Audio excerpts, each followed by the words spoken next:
Hello, welcome everybody, live from San Francisco, joined here by my colleagues Alan Lepofsky and Doug Henschen. This is totally live, so we miss Guy. He's somewhere lost in San Francisco. Maybe he's joining us. He's invited. We always look forward to our French colleague on board, and Doug had some live video channels, so you see a beautiful profile picture. But Alan is live, so we're here in San Francisco at Infosys Confluence? Confluence. Confluence. Infosys Confluence 2016. Confluence 2016. Interesting setting. What are your impressions, guys? You guys start. I already got in trouble here. Okay. Hi, everyone. This is Alan Lepofsky. So, first thing I guess about the conference is just we have to take note of how much significantly larger it is than last year. More than doubled in size. There's 1,800 attendees, and I think the CEO Vishal said representing was it over 500 organizations or something along that. But well, it's almost a 2,000-person conference, which is really, really interesting. The theme is, what was it, zero, how do I say it? Distance. Zero distance. We're coming closer to the camera. Zero distance. Zero distance. Okay, so we have Infosys Confluence is the name of the conference. Zero distance is the theme. Doug, what do you think of that theme and how it ties into what they're doing? Well, it's all about design thinking and design intentions. My overall impression of the event here, very, very high level, lots of suits, lots of higher level executives. I wasn't here last year, but yeah, it's a big conference, more than 1,800 apparently. Yeah, definitely not a developer conference. I come from OpenStack in Austin, much more there. But one of the keynote speakers, Bran Fallon, I had a chance to do a shoe review for him. He was one of the very few people in colorful sneakers. Otherwise, all suits and black shoes. Very boring. All right, there you go. So Holger got his shoe selfie taken. No, it's not a selfie. That's what they're trying to fight. It's a shoey, Alan.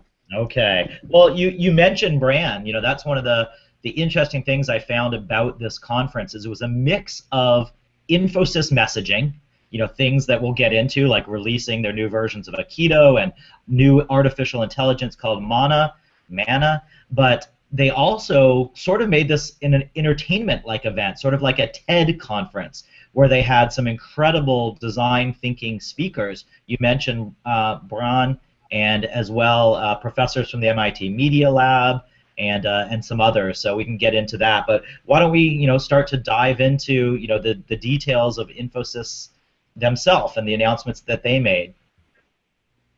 Yeah, happy to. Interesting setup, and you see the structure from Sika, who did the keynote part, of course, the beginning of this, introducing the zero distance complex, and then always having three arguments on each side to support that, right? So typical way and fashion of doing this about three key themes: pervasive end-user centricity, the end-user matters. The second one, intelligent systems and infrastructure.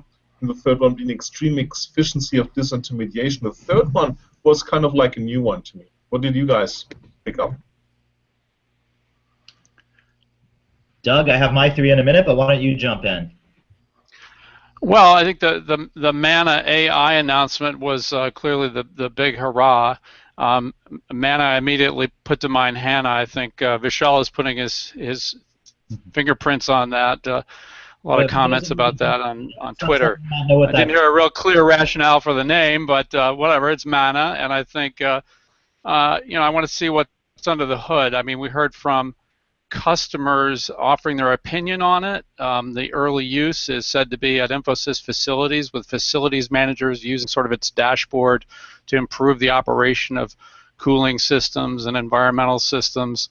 But it's clearly very early days here. I do like that the focus of it seems to be on IT infrastructure close to their wheelhouse, and it reminds me of the TCS announcement last year of Ignio, which also is about using machine learning to understand IT dependencies and then find and fix problems. The purpose of it is to find and fix problems in IT and get to automation, and so folks can focus on innovation.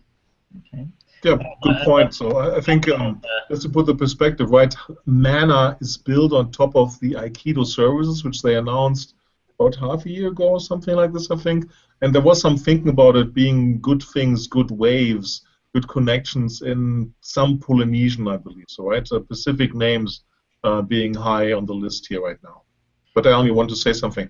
Yeah, I was going to kind of support both of the things you guys were talking about. Holger, you started a moment ago talking about the, triplets, using 3 sort of key phrases to make points. And I think to get back to the theme of the conference, that zero distance to your potential, the ability for people to get as close to possible of what they're doing, using things like design thinking. And the 3 were automation, innovation, and education. And so when they dove deeper into automation, it was talking about things like what Doug just mentioned, using artificial intelligence to proactively improve processes, whether it's building facilities like heating and air conditioning and elevators, or if it's automation down at the end user level. How can you start to automate some of the tasks that people have to do in ordering things in supply chain? They gave an example of a telecom company processing orders and knowing when an order has a problem and is not being fulfilled, what is the block, why is that happening, and more importantly, what proactive actions can you take? On the education front, I wanted to point out that CEO Vishal Sikka mentioned that they have over 90,000 employees now trained in design thinking. Yep. Trained doesn't mean they're all experts. It means they've done at least 1 day of a full workshop of design thinking. And so that's pretty significant to have one of the world's largest business transformation organizations, in Infosys, training 90,000 people around the world to help their customers. So I thought that was really significant. Yeah, Sikka is a big believer in design thinking from his Stanford days already, so they've been throwing these numbers around since a long time, and I think it was good that he took them with a grain of salt and saying you're not becoming a design expert after a one-day training, but they count them as numbers, so it shows the importance of that thinking. The one thing which struck me on the 3 things in the dive down is, which I haven't heard much before, but we're thinking a lot is about the disintermediation, extreme disintermediation. What surprised me is that they didn't talk about blockchain, because blockchain can create this zero distance between parties which need these intermediaries to get business and transactions done. So, but a very interesting part, and then coming to Mana, which from my side is interesting because my theme is in general, right, the intelligence from the human goes across the LCD coming behind and software from behind telling me, like the example you said, Alan, out of figuring out which orders are bad, which IT infrastructures are falling apart, like you said, Doug. I think that's a good theme and a good product piece, right? Because keep in mind, this is a service company building products and announcing products, so that's quite remarkable and unique, where Infosys has kind of like getting a different DNA with Vishal Sikka coming from SAP and having more of a product DNA in a service company. So I got more of a legacy system modernization than innovation in what we saw in the demos. A big part of it also was this Infosys knowledge platform, supposedly capturing the knowledge in people's heads before they depart. So you can modernize these legacy systems without having to kind of recode everything. Yeah. There was definitely a services angle to it. I totally agree on that. Sorry, Alan. Late 90s, early 2000s, knowledge management is back. It was never gone. It hasn't been solved, right? This is the exciting thing to me, is that so many things. I mean, AI is older than us working for money, right? Yeah. No, there was on this call, right? So, and for the first time, these things are getting real, not just in Hollywood, but getting real in tangible software for enterprise, in commercial software, and people are really using it. So I think that's the exciting thing that we're witnessing right now. I love when Bran Farren was saying he's been in every aspect of IT and entertainment and Disney Interactive for many years. I love when he said back in the 70s we did artificial intelligence and virtual reality, and we said they were right around the corner, and now it's 2016 and we're saying they're right around the corner. So it was very interesting. There's 2 news items I want to make sure we cover, and I know we're getting a little long here. The first of which is Infosys teaming up with National Science Council and DonorsChoose.org to raise money to do more computer science classes in high schools, or even lower than high schools. And I thought that was a really great announcement. We can maybe in the blog post put up a link to that. But the second thing they talked about, Doug, I want you to cover is there was some involvement here today at Infosys around analytics and partnering with Salesforce. Do you want to talk about that? Yeah, specifically, that was very interesting. But I thought it said more about Salesforce ambitions than really Mana capabilities. Infosys said they're going to be an engineering partner and a system integrator for Wave, and that they're going to use their Infosys information platform, which I'll talk about in a moment. That's open source data infrastructure. Again, it's about sort of legacy data management modernization. But Bob Stutz from Salesforce came here and stressed that this is, is not just for Salesforce data. Not only that, he said it's not just for Salesforce customers. And this is a bolder ambition than I've seen, bolder statements about Wave than I've seen than since he joined, I believe, in February. So I think they're getting newly ambitious, and if that's the case and they want to get at more data than just Salesforce and have a bolder play for Wave than just, Wave Salesforce data-based apps, then they're going to need partners like Infosys, and that's where the Infosys information platform comes in, bringing in various data management platforms, data sources. They're using open source platforms like Hadoop and Spark under the hood with that, and so it's a way to modernize, not only modernize the back end with the help of Infosys and I'm sure others, but then bring the analysis. That's where Wave and its inverse index sort of information crawling capabilities just expose data to the end users and give them ability to make sense of it without all sorts of complicated modeling and complicated BI tools of old. All right, well guys, we've been a little long here, Holger. I think, why don't I put you both on the spot, and let's say you get a 30-second wrap-up of what the most important aspect of what you learned today and what our clients need to know about Infosys and the next 6-12 months. Holger, and then Doug, and then I'll wrap things up. Sure. So from my view, the key thing is that discarding what you guys picked up, Infosys is much more a product company than many of the other SIs. They charge a license fee for using IIP, as you mentioned before.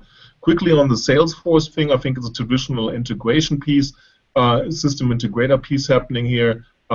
True analytics, in my definition, is only when it takes an action or makes a recommendation.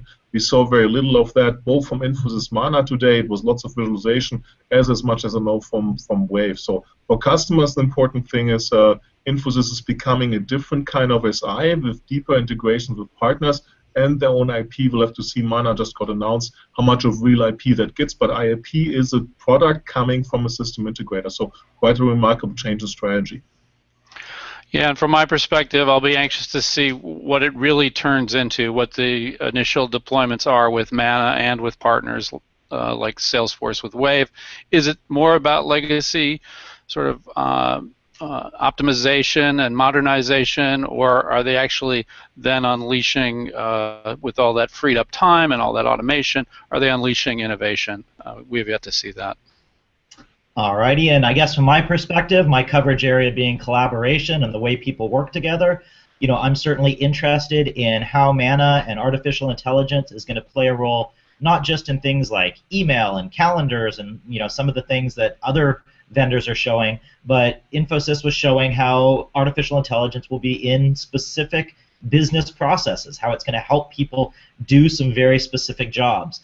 There was a part of this morning that focused on the future of user experiences. So they talked about being one of the world's largest SIs and helping people build next generation applications, what those interfaces will look like, what virtual reality is going to play, what bots are going to play in that, and so really excited to see how they're going to help their customers there. So great stuff from my coverage area, and I look forward to diving deeper as the year goes on. Last sartorial content, wearing Warriors yellow. Won the playoffs yesterday, watched the game, so go Warriors. Nobody noticed that before. So thanks for watching, everybody. Toronto Raptors. Toronto Raptors. We missed our French colleague. Where's Guy? All right, au revoir. Bye-bye. Auf Wiedersehen, everybody. Thanks. Bye.